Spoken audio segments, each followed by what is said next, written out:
নমস্কাৰ নিউজৰ বাতৰিলৈ স্বাগতম জনাই ষ্টুডিঅ'ৰ মজিয়াত মই উৎপল দাস চাহক আজিৰ বাতৰি ঢকুৱাখানাৰ ঘিলামৰাৰ ঘাঁহি গাঁৱত ৭০ সংখ্যক ৰাস মহোৎসৱত অসমৰ জনপ্ৰিয় অভিনেত্ৰী মুনমী কলিতাৰ অভিনয়ে মোহিত কৰিলে ৰাসপ্ৰেমী ৰাইজক নিউজ নাৰক ৰিপৰ্ট ঢকুৱাখানাৰ ঘিলামৰাৰ ঘাঁহি গাঁৱত ৭০ সংখ্যক ৰাস মহোৎসৱত অসমৰ জনপ্ৰিয় অভিনেত্ৰী মুনমী কলিতাৰ অভিনয় উল্লেখযোগ্য যে ৰাজ্যৰ চাৰিওফালে এতিয়া ৰাস মহোৎসৱৰ আয়োজনত উদুলি হৈ পৰিছে সমগ্ৰ অঞ্চলসমূহ সমান্তৰালকৈ ঘিলামৰা ঘাঁহি গাঁৱৰ ৰাস মহোৎসৱ ভাগি এই বৰ্ষৰ ১৪ আৰু ১৫ নৱেম্বৰত দুদিনীয়া বৰ্ণাঢ্য কাৰ্যসূচীৰে উলহ-মালহেৰে উদযাপন কৰা হৈছে। আজি আমাৰ দৰ্শকৰ উপস্থিতি আপোনালোকে যদি আপোনাৰ কেমেৰা পাৰ্চনে যদি দেখায় আপুনি নিজে অনুভৱ কৰিব হলৰ পৰা ধৰি ইয়ালৈকে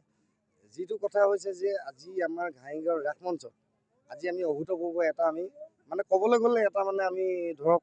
এটা ৰেকৰ্ড আমি আজি কৰিছোঁ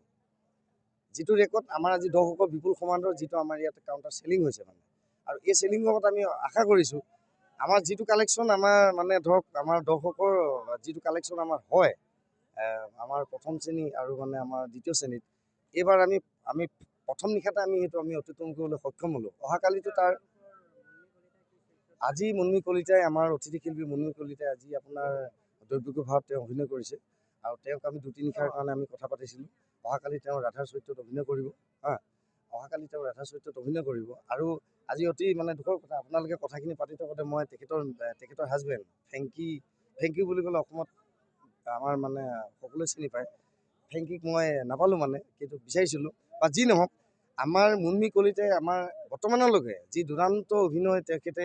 প্ৰদৰ্শন কৰিছে তাৰ বাবে আমি উদযাপন সমিতিৰ তৰফৰ পৰা আমি তেখেতক আপোনাৰ আমি স্বাগতম জনালোঁ আৰু অহাকালি ৰাধাৰ কাৰণে তেওঁ যিটো মানে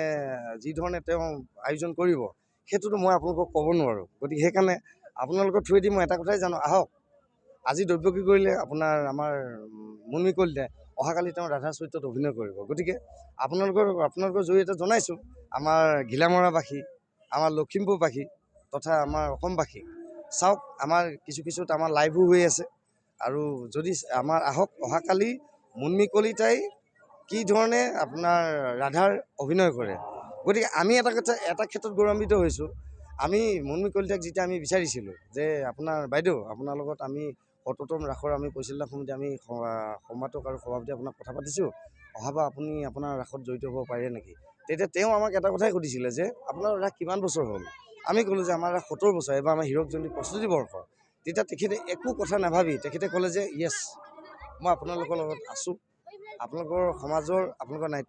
ঘাঁহিগাঁৱৰ নাট্য সমাজৰ বিষয়ে তেওঁ শুনিছে ৭০তম আমাৰ মানে ৰাসৰ কথাও তেওঁ শুনিছে তেখেতে যেতিয়া আমাক ক'লে যে হয় মই য়েছ আপোনালোকক সময় দিব পাৰিম তেতিয়া আমি ভগৱান শ্ৰীচৰণত সেৱা জনাই কৈছোঁ আমি বহুত সাহস পালোঁ তেতিয়া আৰু সাহস পোৱাৰ কাৰণে আজি মুনমী কলিতাই মঞ্চত আপোনাৰ দৈৱকী ভাৱ অভিনয় কৰি আছে যদি পাৰে আপোনালোকে দুই এটা তেখেতৰ চিন দৰ্শকসকলে আপোনালোকে প্ৰক্ষেপ কৰিব আৰু অহাকালি তেখেতে ৰাধাৰ চৰিত্ৰত অভিনয় কৰিব আপোনালোকৰ জৰিয়তে সমূহ দৰ্শকবৃন্দক আমি এই অহাকালিলৈ নাটক ভাগ উপভোগ কৰিবলৈ বিনম্ৰ অনুৰোধ জনালোঁ এই আপোনালোকৰ ওচৰত ধন্যবাদ আৰু সদশেষত আপোনালোক সম্পূৰ্ণ মিডিয়া বাহিনী আমাক বন্ধুত্ব সুলভভাৱে আমাৰ লগত যিটো আপোনালোকে এনেকৈ প্ৰচাৰৰ পৰা ইফাল সিফাল কৰিলে এই ক্ষণতে আপোনালোকলৈ মই মানে কৃতজ্ঞতা জ্ঞাপন কৰিলোঁ আৰু অনাগত দিনত এই ঘাঁহিগাঁও নাট্য সমাজৰ অনাগত দিনত যি কাৰ্যসূচী হয় আপোনালোকৰ উপস্থিত একান্ত কামনা কৰিলোঁ উল্লেখযোগ্য যে উক্ত ৭০ সংখ্যক ৰাস মহোৎসৱ ভাগিত অসমৰ জনপ্ৰিয় অভিনেত্ৰী মুনমী কলিতাই দৈৱকী আৰু ৰাধা চৰিত্ৰত অভিনয় কৰিছে ৰাস মহোৎসৱ উপভোগ কৰিবলৈ ঢকুৱাখানাৰ ঘিলামৰাৰ বিভিন্ন প্ৰান্তৰ বহু শতাধিক দৰ্শকে ভিৰ কৰে ঘিলামৰা ঘাঁহি গাঁৱৰ ৰাস উদযাপনস্থলীত তুমি কি ভাৰত অভিনয় কৰিছা গৰখীয়া ভাৰত আকৌ ক'বা তোমাৰ নামটো আকৌ প্ৰথম ক'বা